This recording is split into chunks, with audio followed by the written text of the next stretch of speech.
Good evening, I'm Anna Jabłońska. Welcome to Poland Daily. The Polish Parliament sat on the project of the bill concerning the lowering of excise on electricity. The government of the Law and Justice Party tries to keep the electricity prices at the same level as in 2018. But at today's sitting, it became clear that there is still need for further amendments to the project, which led to a heated debate in the Parliament. Lowering the excise on electricity from 20 to 5 zloty and reduction of the interim payment by 95%. These are the solutions proposed by the government. At today's special sitting, Prime Minister Mateusz Morawiecki called for further amendments, as it turned out that the reductions of the excise and the interim payment may not be enough to keep the prices steady for 2019. There are also plans for investing 1 billion zloty on the National Ecological Investment System. The opposition criticized the ruling party for the sped-up procedures. Only today there were 3 readings and 1 self-amendment. Now the project of the bill will go to Senate and after that on the President's desk, where it will await Andrzej Duda's signature. How much did the electricity prices rise during the rules of the Civic Platform and the Polish People's Party between 2008-2012?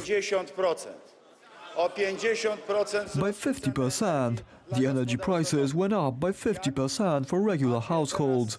How dare you not take responsibility for what you did yourselves?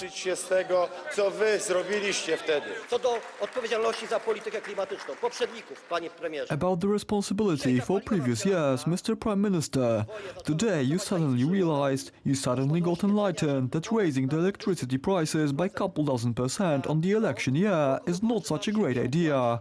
Hence you're proposing a bill, but a bill that will only work for the year 2019. After that, you don't care, it might get expensive. It's yet another lie coming from you about energy. It's you who are responsible for the rise in electricity prices. It's the effect of the 3 years of your rules. Wasza wina 3 lat waszej działalności. The bill will come into force on January 1st, 2019. Even though Poles shouldn't feel any changes in the electricity prices, experts remind that the solutions proposed by the government are only temporary. 38 judges from Krakow sued Tomasz Sakiewicz, the editor-in-chief of Gazeta Polska Weekly. The judges felt offended by the words of Prime Minister Mateusz Morawiecki, which were published as part of his interview in the newspaper. The editor-in-chief of Gazeta Polska Weekly, Tomasz Sakiewicz, was sued by close to 40 judges of the regional court in Krakow. The case concerns the content of an authorized interview with Prime Minister Mateusz Morawiecki.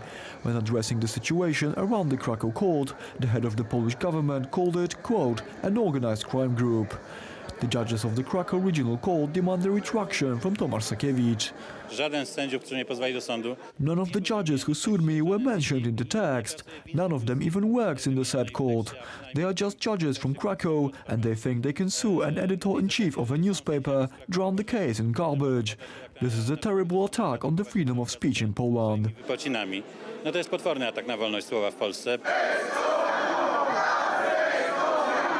Many fans of the newspaper and activists from the Committee for the Defense of Democracy showed up in court. If I were to write, and I quote, that the lady from TV Republika is an old thief, end quote, and don't retract it, then it is not my statement, it is a statement of Mr. X. Additionally, since it is not a legally binding quote, I cannot do that, right? I guess you could. There is the right to quote.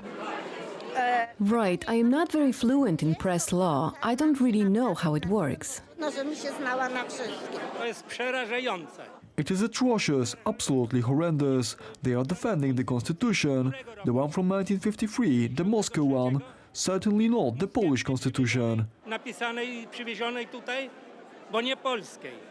During the court case, attorneys of both sides said their closing arguments. The statements came from 2 judges representing the complainants, as well as the defendant, Tomasz Sakiewicz. The court case ended today. Tomasz Sakiewicz does not intend to stand down. The sentence will be announced on January 11th. The Krakow court ordered the German television ZDF to apologize in connection with the broadcast of the series Our Mothers, Our Fathers. The apologies are to appear on Telewizja Polska and ZDF. According to the verdict, before each episode of the series, there will be information about the fact that the characters are not real and the Poles during the Second World War helped Jews while the Germans occupied Poland. This matter, led by attorney Monika Brzozowska, PhD, had a very peculiar degree of difficulty. We no longer had to deal with the false news, a journalistic lie with so-called Polish concentration camps. Here we have a movie, a work of art where the freedom of expression is very important.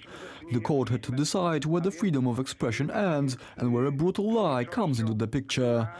The lies defamed the 94-year-old veteran of the underground Polish army and his fellow soldiers, which fought the Germans during the Second World War. The battle is not over yet. We will have an appeal, where we will fight for the truth. Next, we have to fight for the cause in Germany, because the verdict calls for publication of an apology in German media, and we have prior examples that the ruling of the Polish courts are ignored in Germany. So we won in court, but we still have a battle ahead of us. Russia has finished building a high-tech security fence along annexed Crimea's border with mainland Ukraine. The fence is more than 60 kilometers long, topped with barbed wire and has hundreds of sensors. Russia completed construction of a fence in annexed Crimea on the border with Ukraine's Kherson region on Thursday, December 2nd. 60-kilometer fence now separates the peninsula from continental Ukraine. Russian Security Service officer Alexander Zhukov said the new fence will help to prevent possible border violations. Ukrainian Border Service spokesperson Andrei Demchenko told Reuters that the building of the fence served propaganda purposes and that the barrier had been erected to demonstrate security strengthening. Russia annexed Crimea from Ukraine in 2014, drawing sanctions and prompting a deterioration in ties with the West. Thank you for watching Poland Daily. Coming up next, Aleksander Wierzejski and his guest, Poland Daily Travel, Culture and History. Good night.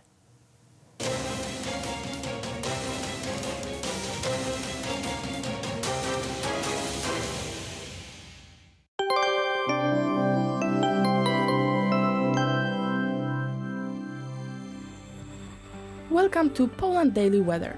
Let's take a look at the forecast for tonight. A warm night across the country with temperatures ranging between 3 degrees in Białystok to 6 degrees in Gdańsk, Koszalin and Szczecin. Some snowfall is expected around Rzeszów. Rain will appear throughout the country. And now over to tomorrow. Some overcast weather in central and eastern Poland, but otherwise a sunny day. A lot of sun along the Baltic coast. The temperatures will range from 4 degrees in the northeast to 7 in Szczecin and Białystok. The temperatures will range from 4 degrees in the northeast to 7 in Szczecin and Bydgoszcz. Let's see the forecast for the following 3 days. On Sunday, snowfall is expected across the Poland. More clearings will appear in Śląsk. A maximum 6 degrees in the northwest and southeast. Some mixed rain and snow is expected in western Poland on Monday, while central and northwestern Poland will stay sunny. A maximum 3 degrees and a minimum 0 degrees in the northeast. On Tuesday, an overcast weather across the country with a maximum 8 degrees along the Baltic coast. Snowfall will occur in Podlasie. Thank you for watching and goodbye.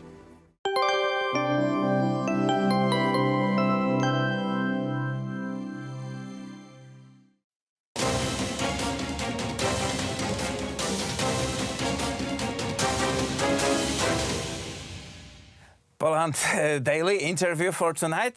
Jack Posobiec from the United States, or here in Warsaw, Jacek Posobiec. Welcome to our show. Thank you. Glad to be here. Really glad to be Political analyst from the States. The events this week, we had a meeting in the Paris 100th anniversary of armistice, and Mr. Macron was there, and he said that nationalism is bad, and he said it to Donald Trump. You know, it's very interesting because I actually went and looked up, I found the Merriam-Webster English Dictionary, and I went to the thesaurus section, and I looked up the word patriotism. And I said, the word patriotism, the #1 synonym was nationalism. And I said, Macron, why are you trying to change the definition of words? If people are trying to study English for the first time, maybe you're confusing them now, because patriotism and nationalism, they go hand in hand. And for him to say that it's the opposite of nationalism is patriotism, he's trying to create some sort of tension. He's trying to create some sort of issue where it doesn't exist. But when you look at it from his perspective, from Macron's perspective, he's trying to create an EU that has no borders. He's trying to create an EU that has massive migration, where it's a European government that has total control over the entire continent. So from his perspective, of course he's thinking nationalism is the danger, but not to the people. It's the danger to his globalist sort of ideals. And Donald Trump is on just the opposite position, because he said that nationalism is okay. There's nothing wrong in loving your own country and taking care of your own greater community. Exactly. And Donald Trump has said this for every country. He said he supports Chinese nationalism, he supports Japanese nationalism, Mexican nationalism, Canadian nationalism, probably even French nationalism. And look, if France didn't have their nationalism, they would not have made it through those terrible wars. But it does signal forces that are at the moment in the world. Yes. Like two big forces, and Poland and America are on one side, Macron, Merkel, the Dutch guys are on the other. How do you describe this divide? Well, this divide, you could really describe it as a difference between globalism and nationalism. And globalism is sort of a symptom or a synonym for internationalism, or in the past, even imperialism was given this title. So they're taking the idea of, they want to reduce borders, they want to reduce national identity, they want to reduce national countries having their own specific culture, and they want to just sort of give everyone this vast commercialism, this vast financial capital can flow and human capital can flow, and it's sort of this dream from a technocratic perspective that's pushed very much by Brussels, that's pushed very much by the United Nations, that simply doesn't work when it's involved with humans. And I think that's something that Donald Trump has pinpointed, and I certainly think it's something that Poland is pointing out. They're saying that, no, nationalism is good because this is love for your country and it sustains you as a people. Poland understood this. 123 years, Poland didn't have a nation, but because the people stood together, because they kept their language and their culture for such a long time, generations of time, there was no Poland, that finally after World War I, when Poland returned, they could have their own country again. And this is only because of Polish nationalism. They would have lost it otherwise. Right. There is also business face to that. The global corporations that are avoiding taxes, that are shifting production to the low-cost countries, right, versus the taking care and for the local producers, local workers, local officials. Well, exactly. When you're looking at it from a global business perspective, you're not thinking of people in terms of, people and actual human beings. You're thinking in terms of profits and losses, and where can I get the cheapest labor? Is the cheapest labor, can I get it in Canada? Can I get it in Cambodia or Thailand? So you're making your products for this cheap labor, you're selling it to other places, you're just moving it all around. And they're looking at it from a financial perspective, but they're not looking at it from a human capital perspective. They're not looking at the skills of the workers. They're not looking at the families that are hurt by these practices. And this is something that we saw in the United States very greatly, where a lot of the Midwest, a lot of the factories and the manufacturing base of the United States was gutted, was almost completely collapsed due to these internationalist policies and an agreement we signed called NAFTA, something that Donald Trump actually 30 years ago was speaking out against, and he's working to reform today. And do you think, in terms of success, how successful could he be? I mean, this is a very ambitious project, and like the odds are that all the finance guys, all the corporations are against actually the renationalization of the world. So, to what degree Donald Trump can be successful? I think Donald Trump can be as successful as he wants to be. He's definitely shown that he's had the ability to do that in business, in entertainment, now in politics. And I think more importantly, he won't be president at some point in the future. After 2024, he'll be out of office. But I think he's planting those seeds in a younger generation of politicians and a younger generation of people. And as they grow up, they're going to remember it. That brings us to the Independence March in streets of Warsaw, and exactly the same, planting the seeds of the feeling for freedom is being done here. here in Poland. And freedom's never going to go away. You've been here in this Independence March, 250,000 people walking over the street of Warsaw. We had it every year, pretty much the same events, equally peaceful, equally patriotic, yet if you open the BBC or some AP files, you will read that this is nationalistic, very aggressive mob. Why is this? You see one thing on your own eyes, and then you read like the report from different planets. Well, you know, that's why they call it fake news, right? One thing I think is very interesting about it is, so I came to this Independence March for One American News back in the U.S. that I work for, and we covered it, and I interviewed people there. We recorded the scenes. We saw what was going on, and I noticed that AP, BBC, these other organizations, they're not there. They're not actually there. They don't have a reporter that's in the field observing the event, that's taking part in it, that's seeing who the different people are, and they're just looking at it from as far, you know, maybe looking at it from London, maybe looking at it from New York, and they don't understand. They really don't understand what's going on because they just see these images, and maybe they heard from last year's reporting or some other bad reporting that there's some issue with it, but it's not true. Because when we went there, and we interviewed people, we interviewed families, we interviewed the old nuns, the veterans, some of the young kids, and people were just there. It wasn't really political at all. It wasn't liberal or conservative or communist. It was just patriotic. It was Independence Day. Simple as that. The thing is that if we saw that in Poland, that there is such a big event, it's misreported in the world media, can we trust them anymore? Well, this is why there's been such a loss of credibility for many of, we call them mainstream media, or sometimes you can call them legacy media, these platforms, that people are not listening to them anymore because they're not trying to learn the truth about what's going on. They're taking some buzzword that sounds scary or induces fear in the audience, and they're just using it to mislabel and slander, you know, a whole group of people. And the more they do it, the more credibility and the more trust they're going to lose. But they also don't report the issues that are really important, like the gas deal between the United States and Poland. Yes. The liquid natural gas will flow in huge way from the United States to Poland, undermining the position of Russia. Right, and this is something that, this might be a once-in-a-generation deal that was able to get done between Trump administration, United States, and between Poland. You know, and in the U.S., we're always hearing about Trump and Russia, Trump and Russia. Well, what about Trump and Poland? Because I think the collusion between Trump and Poland on the economy is actually a lot stronger, and it's hurting Russia. But people don't like to hear that because it goes against the narrative.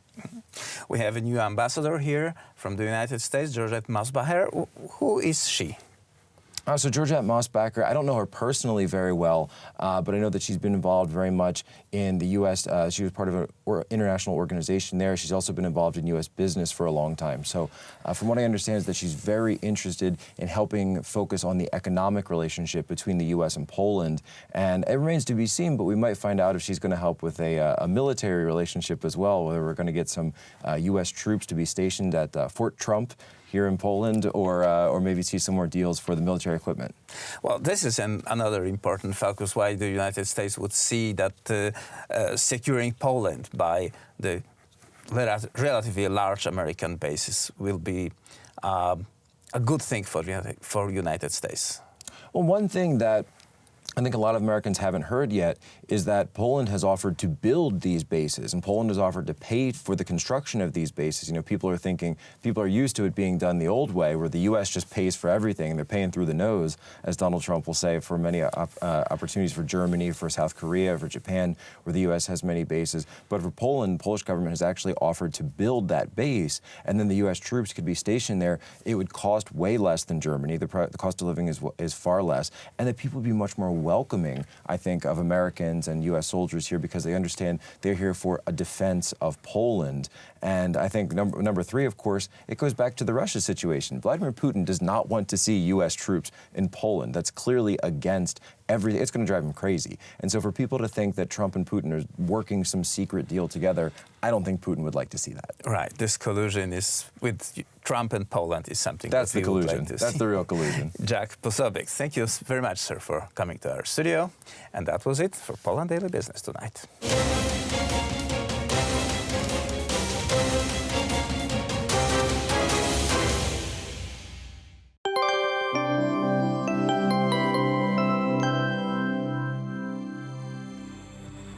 Welcome to Poland Daily Weather.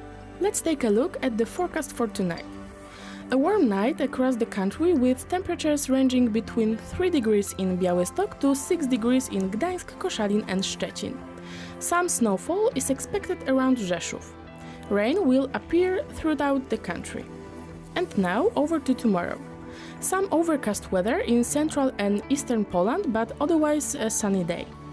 A lot of sun along the Baltic coast. The temperatures will range from 4 degrees in the northeast to 7 in Szczecin and Białystok. The temperatures will range from 4 degrees in the northeast to 7 in Szczecin and Bydgoszcz. Let's see the forecast for the following 3 days. On Sunday, snowfall is expected across the Poland. More clearings will appear in Śląsk. A maximum 6 degrees in the northwest and southeast. Some mixed rain and snow is expected in western Poland on Monday, while central and northwestern Poland will stay sunny. A maximum 3 degrees and a minimum 0 degrees in the northeast. On Tuesday, an overcast weather across the country with a maximum 8 degrees along the Baltic coast. Snowfall will occur in Podlasie. Thank you for watching and goodbye.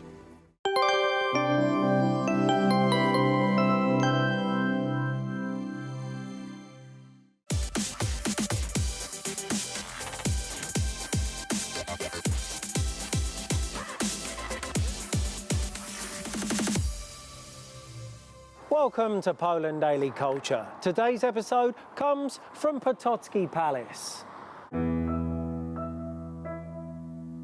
Dobry wieczór Państwu. Taki koncert zdarza się raz na 100-lecie odzyskania przez Polskę niepodległości. Koncert dla niepodległej to opowieść o 100 latach historii przedstawiona w piosence.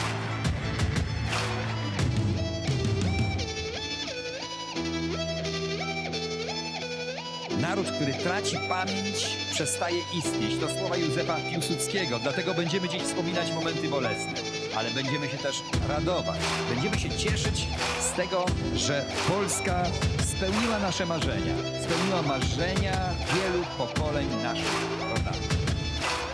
The governmental program Independent Poland was introduced in May 2017. The purpose was to encourage as many Poles as possible to join the celebrations marking the 100th anniversary of Poland regaining its independence.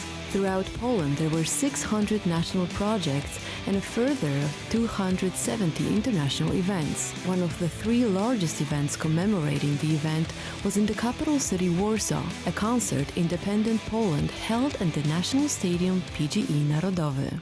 A w co wierzysz?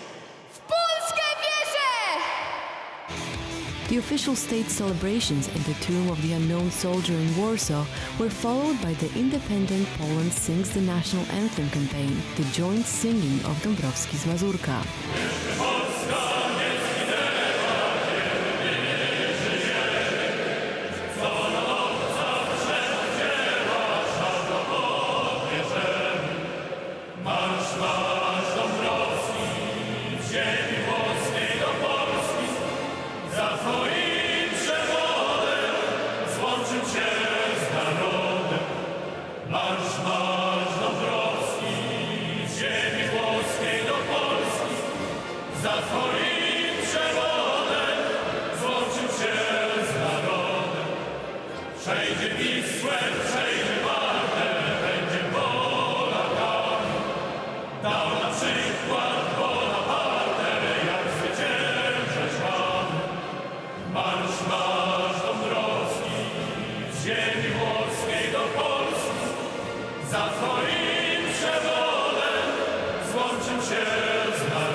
One of the highlights was the Polish Independence Festival on krakowskie przedmieście Royal Avenue.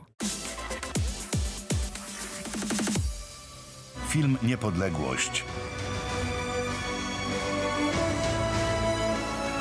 100 lat temu odzyskaliśmy niepodległość. Przelewaliśmy krew na wielu frontach. Toczyliśmy bój o Polskę. Walczyliśmy orężem i słowem. Last but not least, there was the premiere of the film Independence, co-produced by the Ministry of Culture and National Heritage and directed by Krzysztof Talczewski. The premiere was held at the Grand Theatre National Opera. The material for the film was derived from dozens of anonymous camera operators who recorded footage during the period 1914-1923. We're here today with the Prime Minister of the Ministry of Culture and National Heritage, Mr. Piotr Gliński. Welcome to Poland Daily Culture, sir. Welcome. So, I would like to ask you about, it was recently Poland regained its independence 100 years ago. And I was wondering if you could tell us about the Ministry's contribution to this celebration. 2 years ago, we established a special governmental program for celebration. We allocated 240 million zlotys for a 6-year program. We also asked our business circle to contribute to the celebration. And we planned to organize the celebration of the anniversary for 6 years, because 100 years ago, the process of regaining independence by Poland lasted 6 years to establish our boundaries. And this program is divided in 3 parts. It's based on 3 pillars, I can say. One pillar is devoted to the grassroots participation. So we are organizing grant competitions for people, for non-governmental organizations, local cultural institution to take part in the celebration. So about 80 million zlotys is devoted to this pillar. The second pillar are central events, different central events we organized, like the huge concert at the National Stadium or the cultural festival here in the downtown during the main date of the celebration, I mean the 11th of November. And the third pillar are our activities abroad, which are organized by Adam Mickiewicz Institute and also the Polish institutes and Polish embassies all over the world. We organized, during this year, we have organized about 400 various events, like concerts, exhibitions, conferences, and so on. One of the main projects was devoted to Polish composers. We produced 100 different pieces of music from 1918 till 2018, and each piece from each year of Polish most recognized composers. And we published these pieces of music, and it was performed 22 stages all over the world, from New York to Melbourne, this 1 year and so it was one of the examples how we organized the celebration. Also, the exhibition, for example, of Polish art, fine art, in the most recognized and most well-known places in the world, like in Paris, in Saint Pompidou, we organized an exhibition. of Polish famous artists Strzemiński and Kobro, named Polish Avant-Garde, because 10 years ago we started this kind of artistic activities like avant-garde in Poland. Thank you very much for your time today, sir. Mr. Piotr Glinski, thank you for joining us here at Poland Daily Culture. Thank you. Poland places great emphasis on cultural interactions with other countries. They are a key element in interpersonal relationships, which can often lead to social change and the process of democratization. Poland places great emphasis on cultural interactions with other countries. They are a key element in interpersonal relationships, which can often lead to social change and the process of democratization. It is important that people all over the world, from the United Kingdom through the United States, Russia or Israel, up to India and China, are given the opportunity to access projects which promote Polish culture. The Ministry of Culture and National Heritage initiates and coordinates many such projects. For years, Polish culture has been highly respected worldwide. It became our best-known brand, greatly acclaimed for its high quality. The success of our artists enabled the reinforcing of cultural links and establishment of lasting contact between Polish and foreign artists, art institutions and cultural animators. Thank you for joining us here today at Poland Daily from Potocki Palace. Join us again tomorrow for another journey through Polish culture and heritage.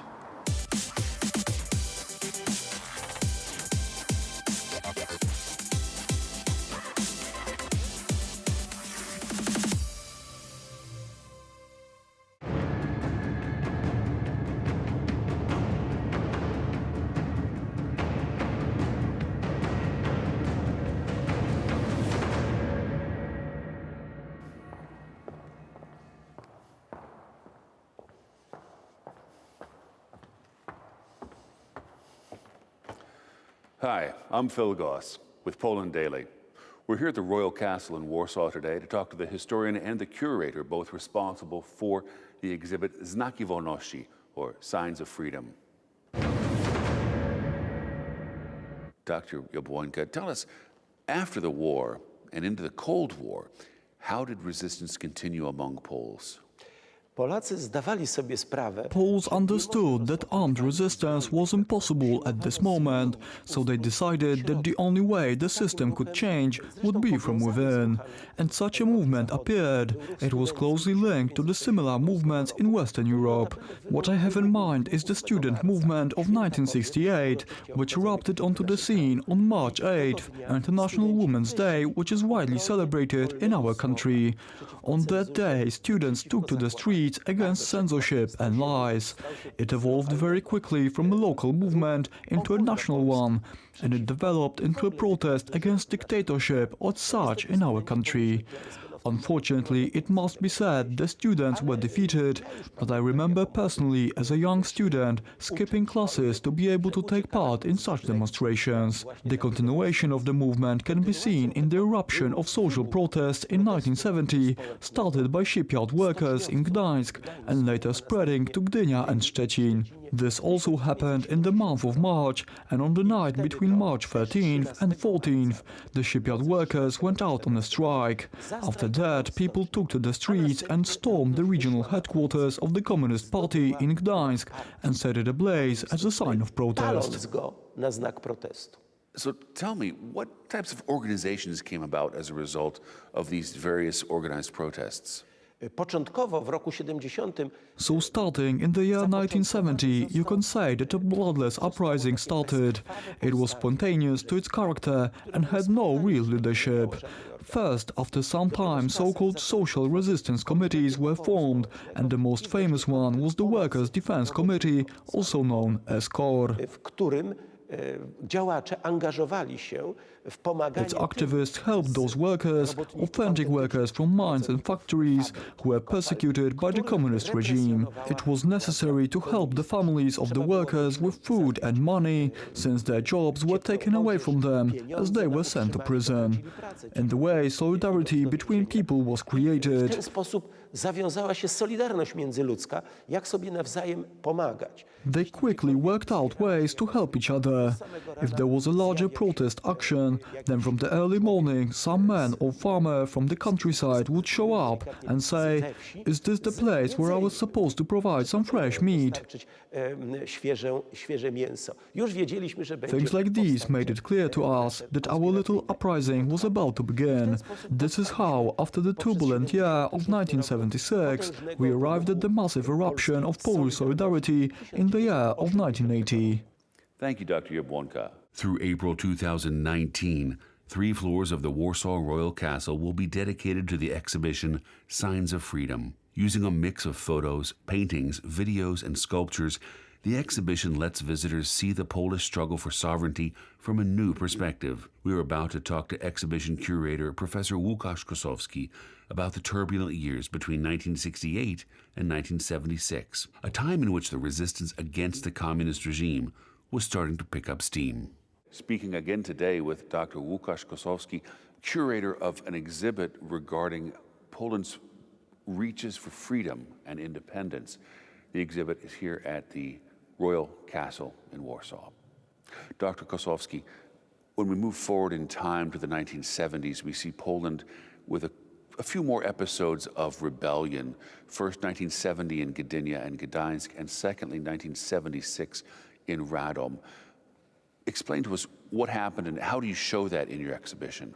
To są jakby dwa krzyki rozpaczy. You could say that these are 2 acts of desperation in those times. However, the main message of this part of the exhibition can be seen in the description of the 1970s, which can be summed up by a single word: conformism. Massive, total conformism. Society as a whole had given up. They had surrendered to communism, and the poem that opens this part of the exhibition shows it clearly. It's a poem called W utyce by the famous Zbigniew Herbert. In one part of it, he writes about how parents send their kids to sped-up courses, teaching them how to fall to their knees. So in other words, total conformism. In result, we dedicate a large part of this segment of the exhibition to artworks showing this conformism. Ilustracje do folwarku zwierzęcego Orwella, czyli w różny sposób definiują komunistyczny. Many great Polish painters and also the cover of George Orwell's Animal Farm. Basically, pieces that show the true nature of the communist system. In that part of the exhibition, we tell the story of 2 revolts against the regime, as you mentioned earlier, the unrest in 1970 on the Polish coast and the events in the city of Radom in 1976. These are acts of desperation. On one hand, they erupted in response to poor social conditions and rising prices worsening the material conditions, especially of the so-called working class. On the other hand, it's a reaction to the way workers are treated by the communist regime and how it takes away their personal dignity. Lech Wałęsa, for example, later wrote about the horrendous conditions people had to work in during that era. So it was obvious that something would erupt sooner or later because of the widespread poverty, but also because of the way people's dignity was trampled on. So what were the results actually of the 1970 and 1976 protests? What came of them? These protests, especially the one in Radom in 1976, led to the creation of an organized opposition movement, the first one of its kind here in Central Eastern Europe. Nothing like that happened during the protest in 1970 on the Polish coast, when workers were protesting on their own without the support of the Polish intelligentsia. tak jak po roku 70. For the first time after the Second World War, following the 1976 protest, the Workers' Defense Committee is created, meaning the intelligentsia or the intellectual elite takes measures to provide aid, Komitet Obrony Robotników, czyli ta including legal aid for the workers who are on trial for their involvement in the 1976 protest in Radom. In short, it's the first time that all segments of society stand shoulder to shoulder in the struggle against the regime. w walce z komunizmem. Great. Thank you, Dr. Kosowski.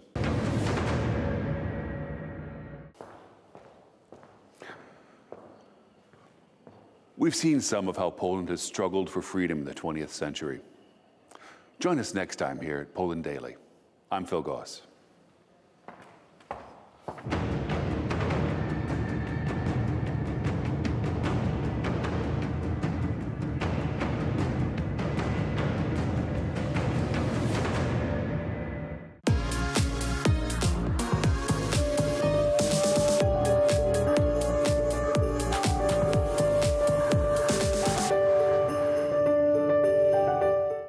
Welcome back to Poland Daily Travel. And we're also back at Coco and Roy for more Christmas talk with Nick and Jeff about the meaning of Christmas. This is followed by a Vigilia discussion, that is a Christmas Eve discussion, with Jonathan Roy and Anna Sita, the owners of Coco and Roy restaurant. So stay with us. The snow is falling, Christmas is here, and Santa is on his way.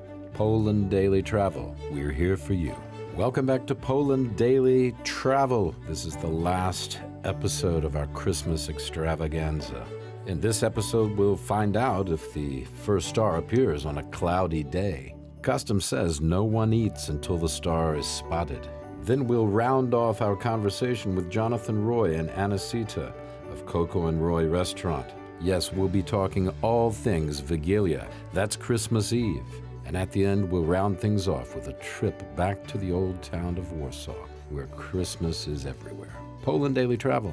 Stick with us. We're here for you. See anything? No. I'm getting hungry, though. So am I, but we're not allowed to eat till we see the first star, apparently. It's a little overcast.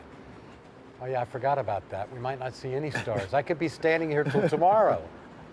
That's no good. Oh, I'm glad you reminded me. Well, maybe we go inside and eat. Okay. Okay. There's a star there somewhere, I'm sure. And the food's got to be homemade. This is, unless you go to the restaurant. But, I mean, you're doing in the restaurant. It's homemade, isn't it? Because it's I mean, it's a restaurant. It's not a buffet. Right? I mean, it's not manufactured by some robots. It's not coming in a frozen bag. No, it's not. And I meant to bring, another thing we're supposed to have is hay. Yes, Under put the it under the table. tablecloth. Why? Under the cloth. On the table. Under the cloth or not under the table, not on the floor? No, it's on the, and that's, I don't know, actually. I must represent the manger or something. Yeah, I think it does represent the manger. I think it represents that Christ was born in a manger. You also have an extra plate set. For Elijah. For somebody maybe showing up. Yeah, we have to have an empty chair. Yeah. And we have 2 empty chairs. So because I'm optimistic we'll have more than one guest. No, it could be anybody who, traditionally, some wayfarer could knock on your door. Traditionally, it's Elijah, I believe. It's the Elijah? Is a guest that was welcomed in, or a stranger that was welcomed into, whatever dinner was happening. You mean his name's always Elijah? From the Bible. No, but it starts with him. So you keep a seat for Elijah. So you hold a seat or a plate for Elijah. Is sort of the Elijah, which is a very nice name, by the way. So think about that name when you're naming your kid. Not many Elijahs around. Not enough. Then we have dishes. Now we have how many are here? 1, 6, 7. Well, 7 doesn't count. Yeah, well the Gwampi doesn't count. So we have. But I heard that you can have 7 dishes if you're a poor family. Traditionally 13 if you're a rich family, and then somebody else said 12. Well, there's also, I think 12 is traditional. You can also, it's almost an ingredient thing also. Yeah. Right? It doesn't have to be actual physical like plates. The carp and then the cabbage would be 2 separate things, but I put them on the same plate. Okay. And also traditionally you have the carp cold. After you fry it and then you refrigerate it, which is really off-putting in my opinion. Good old cold carp. Yes, exactly. It's like the worst fish, and then we're just gonna serve it cold. Which people used to put carp in their bathtub and then beat them to death. Absolutely. Patrick told me that the carp was definitely a post-World War II. Yeah, that's what I've heard, that it's not, it wasn't Before they weren't doing that at all. It was they used to eat better fish. Yeah, so I don't actually serve carp. I do halibut or something else. Yeah, maybe it's just not, fish is good, but carp not carp so is good. not great. It's a bottom feeding whatever. Well, I guess that was everything I had on my list. Now, what are you doing for Christmas? You're from you're Polish. Yes. But I was born here though, but I left when I was 4. You were born here, but you left. Where did you live? I lived in Australia, in Taiwan, and New York. Right. And your Polish is perfect? No. No. I wouldn't say that. Well, good. With me, that's okay, because mine is far from perfect too. Yeah. And how's your Polish? It's okay. I can read umowy and legal Polish better than she can. Yeah. But I can't do much else. You can read umowy and legal Polish. I'm not sure you want that, Joe. Contracts. Anyway, yeah. And where will you spend Christmas this year? At home. Yeah. Very casually. In Warsaw. Yes. When you run a restaurant, you kind of don't want to be cooking for days or anything like that. So we're just going to chill and make a few items of the list of 12 and just relax. So. And what are your big events coming up for the holiday season? Well, we have a lot of private events for companies that want to do their Christmas parties. And then we're still figuring out what to do with New Year's. Yeah, we don't know. I think we'll just be open. You're just going to be open on New Year's, yeah. Play it by ear. Yeah. No, You're going to be open on New 200 Year's. zloty ticket, no, No. Just come on by. Yeah. No, it's kind of no boring, fuss. all this big fuss about New Year's, and then, I'm desperate, I've got to have a good time. Yeah. It's not a good beginning. Why not limit expectations? Keep the expectations low. People will be happy. Yeah, follow the teachings of Seneca. Yes. Yeah, who said, keep your expectations real and then be surprised when they're over that. Yeah. Well, thank you very much. Ooh. Anna, thank you very much. Thank you. Jonathan, see you soon. Okay, that's it from Coco and Roy. They're not Coco and Roy, are you? Yeah. You're Roy. I am Coco. Your nickname is Coco. Okay, from Coco and Roy, also the name of the restaurant, 43 Wilczek Street in beautiful downtown Warsaw. My name is Will. I want to thank you for paying attention. Thank you for listening. I hope you've learned as much as I have from doing this show about Christmas in Warsaw and in Poland. Stay tuned. See you soon.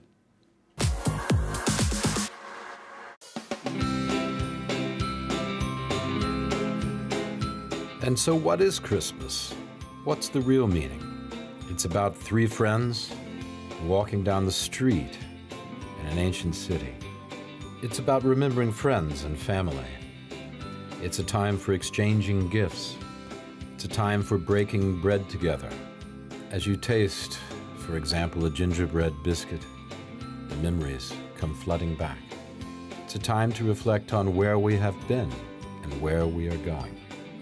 And it's a time of tradition, as we can see in Warsaw's magical Old Town. Yes, it's a time to reflect on deeper meanings, but it's also a time to enjoy oneself, to have a good time with friends and family.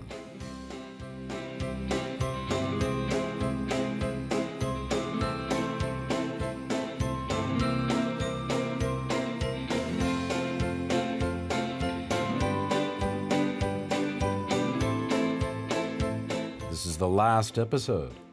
We want to thank you for watching Poland Daily Travel's trip around Warsaw at Christmas time. We hope you enjoyed it. That's right, we hope you enjoyed it as much as we did. I'd also like to thank Nick and Jeff, and Anna and Jonathan of Coco and Roy Restaurant. It's the most wonderful time of the year, after all.